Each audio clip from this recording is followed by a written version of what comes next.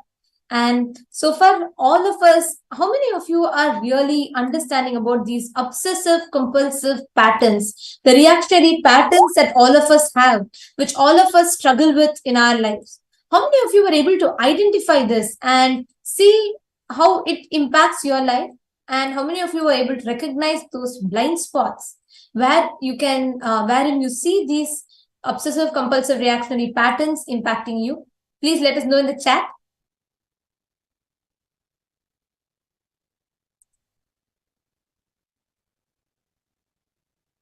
All the viewers that are watching us on YouTube, Facebook, and on the social media platforms, please do go ahead. You all can interact with us in the comment section via the comment section. And all those that are watching us via the Naina Diksha, the two-way video conferencing, please go ahead and you all can share with us in your respective Zoom chats. And we will like to see what each of you would like to share on this. How many of you are able to identify the blind spots, the obsessive compulsive reactionary patterns? Many times, even beyond you, like even beyond your control, your wants, your logic, your sense, you can see how these obsessive compulsive reactionary patterns will force you to take certain actions, decisions, without even letting you think about it logically end to end. And like Swamiji explained, these obsessive compulsive reactionary patterns are like the enemies in our life. They are the demons. Today, especially, we're all having the Darshan of Gajasamhara Murthy, where Bhagavan Paramashiva manifests and he kills, destroys the demon called who is in the form of an elephant. So today, it is time when we have this darshan for all of us to destroy that inner demon called the obsessive compulsive reactionary patterns in us. Eleanor is asking, why is justifying the fear than an illusion?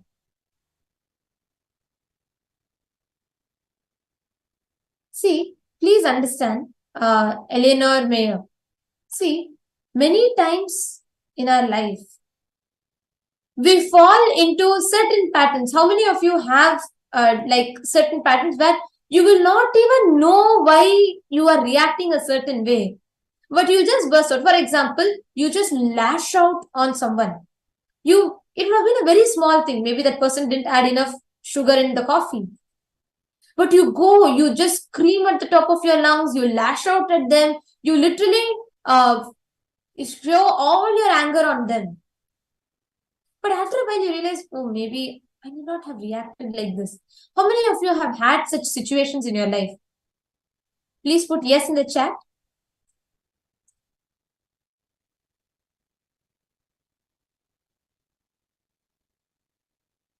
please understand, yes, many of you are putting yes, that you have such, you have experienced such things. See, please understand, this is what we call as obsessive compulsive reactionary pattern. The patterns which make you react, which triggers a certain chain of reactions in you, but it doesn't even let you see why you are reacting, what for you are reacting. Does it make sense? You all are understanding that? So today, when we break free from that, when all of us break free from that pattern, we all will manifest the power, the Ashtamaha Shaktis of being able to alter, play with things, play with the nature, matter, everything literally physically. You can command the matter to move as per your will physically itself. So are all of us ready for it?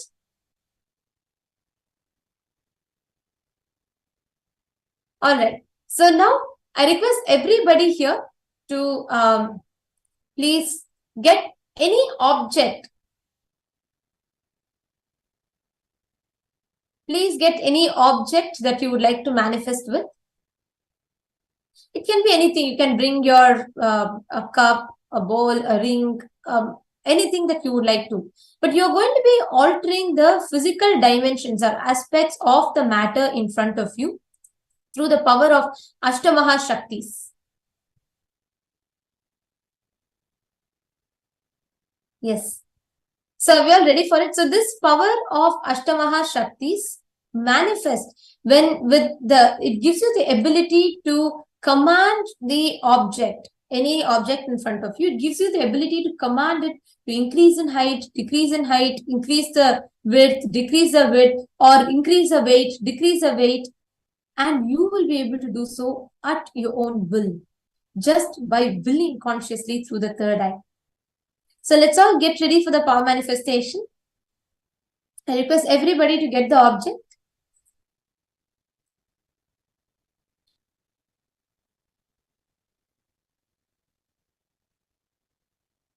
Please take a few minutes and get the objects. You can also get a measuring tape. You would need a measuring tape for this.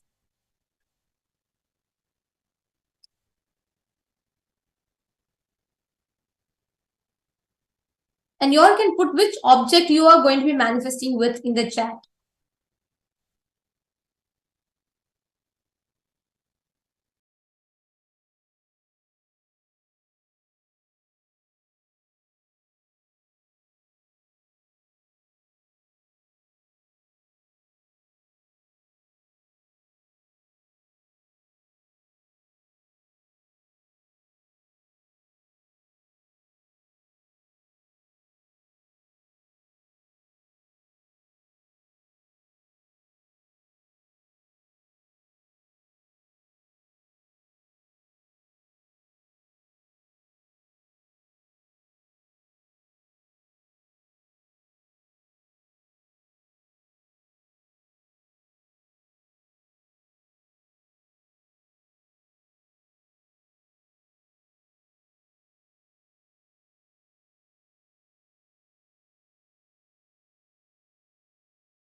Yes. So now the first power that we are going to be manifesting is the power of Mahima. So now let us chant the Shastra Pramana. The scriptural reference is from the Paushkara Agama Vidyapada.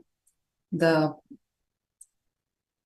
verse says, Mahima vyapya cha sthanam brihaddhendriyadibihi tritayam kayata siddham aishwaryam animadikam. Mahima is the power to exist pervasively with the help of huge bodies, organs, and such others. These three lordly powers, Anima, Lahima, and Garima, are expressed through the body. This power has been like, these Ashtamaha Shaktis have been a part of so many Leelas or the Puranas, because this was an integral part of the lives of Hindus. We all live with accessing these extraordinary powers. Take it, for example, for this power in the Purana of Ramayana, when Bhagavan Hanuman wanted to cross the ocean, he wanted to reach to the Lanka to meet Devi Sita. He was stopped by a demon named Shurasa, and the demon demanded that anyone who can pass the ocean must first enter into her stomach, and then only after that, if that person manages to come out, only they can go. So please understand, literally she grows into 10 yojanas is, let's say 1 yojana is approximately 7.6 miles. Understand, we're not talking in meters, millimeters, or centimeters, we're talking in miles. And the Asuri, the Rakshasi, she grows herself, she stretches herself. Hanuman becomes huge, he becomes 10 yojanas, which is 7.6 times in 10. And then Hanuman further stretches his body to 30 yojanas. And Shurasa, also a demoness. Here, why we share this in particular is because it was not just only the Devatas or incarnations had powers. The common people had access to these superconscious powers. So Shurasa also stretches herself, and she also grows into 30 yojanas, 40 yojanas. And Hanuman grows into 90 yojanas. Shurasa grows into 120 yojanas. And then immediately Hanuman becomes the size of a thumb and then flies into her stomach and flies out. Thus, Surasa humbles down and she accepts her defeat. And she, in fact, supports Bhagavan Hanuman to fly over the ocean. So it's a very beautiful Apta Pramana for this power. And Swamiji, the avatar of Paramashiva himself, has come down to show us how we can play with these powers in our day-to-day lives. A very beautiful Leela. So this happened on the 12th of October 2005 in the Los Angeles temple, where the Nataraja deity at Los Angeles Paramashiva Hindu temple is about 6 feet 10 inches tall. And the door to that temple is 6 feet 8 inches. So while planning how to move the Nataraja into the temple, the disciples there who were setting up the temple told Swamiji about the issue, that Swamiji, the Nataraja is like 6 feet 10 inches tall. The door is only 6 feet 8 inches, which means we are like falling short of 2 inches. And so when they expressed this problem to Swamiji, naturally, Swamiji, he said, don't worry, Nataraja will fit. The others were curious why, but the people living around Swamiji will definitely know that all these leelas and miracles are an integral part of our lives with Swamiji. So they thought that they had made an error in the measurement, and then they went and remeasured both the door and the deity. Still, there was a problem with the size of Nataraja. So the disciples of the temple suggested to Swamiji that they make a new and a large doorway into the temple to bring the deity inside. But again, Swamiji said the deity would fit. So the day came when the moving was supposed to happen, moving of Nataraja deity into the temple was supposed to happen. And then around 10 people were working in moving the Nataraja. Understand? Now he was on a roller, like 2-inch roller. So totally he was 4 inches too tall to fit into the door. And so they all got the Nataraja till the door and they all stopped and turned to Swamiji. Then Swamiji asked the disciples to push up on the door frame. Understand, door frame is a metal door frame, and above that it was 2 stories of concrete building. Any logical person would say, do not bother. You know, how is this going to change? But they both the disciples had been around Swamiji for long enough to be prepared for that unexpected. So they just did as what Swamiji told. So they were like trying to push the door frame up, and that was held in that position with tons of concrete above. And Swamiji said to the rest of the team, now move forward. And to Nataraja he said, in you come to Shiva. And when the deity came within an inch of the door, we all could see that it would fit through. The deity came through the door and carried by the men very easily. None of them could believe what they had just witnessed. And everybody started to laugh and laugh and laugh. And soon they were all rolling on the floor and everyone was laughing so hard. Swamiji smiled and walked away to organize the next project. So please understand, all of us, just through Swamiji's Diksha, just through the Nayana Diksha, just through the Diksha, the initiation, each and every one of us can manifest these extraordinary Shaktis in our day-to-day life. So even during the Darshan, just manifest intensely, because Darshan is the best time for you to manifest. Actually, all of you can just pick up one object. Today, you can play with the Ashtamaha Shaktis when you're sitting in the presence of Swamiji. Just during Bhava Samadhi Darshan, increase, decrease, alter the height, size, weight. Play with the object as you will. You will see how you will be able to manifest this powers so beautifully. You will be able to see that at your command, at your will, like how Swamiji, Nataraja deity was 4 inches taller and it was tons of concrete, like 2 stories of building on top. But still, Swamiji beautifully played this whole divine Leela, where all the disciples around realized how it is when you just play these superconscious powers, especially living around Swamiji. Right? Now, we too can manifest that. Now, all of you just need to connect in oneness with Swamiji, especially during Bhava Samadhi Darshan. This Bhava Samadhi Darshan is a space literally where you experience that intense oneness. That intense feeling connection happens. And that is the whole meaning of Bhava Samadhi Darshan, right? Where Bhava, an attitude or aspect, Sama, oneness, Adi with the source. So Bhava Samadhi means where you experience oneness with a particular aspect of the deity through a particular Bhava. So please understand, the Bhava Samadhi Darshan is the best space for you to manifest the superconscious breakthrough. Because whichever Bhava that Paramashiva, that Swamiji is manifesting, the powerful components, the powerful consciousness of that aspect of the deity gets awakened in us. And without you doing anything, you just will be sitting and all of us will start mirroring the neurons, what's happening in Swamiji inside all of us. And this is a very, very, very powerful time to sit and manifest. So we request everybody, please pick up an object, even if you have a gold or some gold or some jewel that you have and you want to increase its weight, you can do that. Or you want to increase its size, you can do that. So that's what we are going to be doing now. Please start chanting the Mahavakya and let us get prepared for the darshan. Please have it in your hands and let us all manifest. So now with this, please sit straight, sit with your head, neck and spine in a straight line. Close your eyes. Breathe in.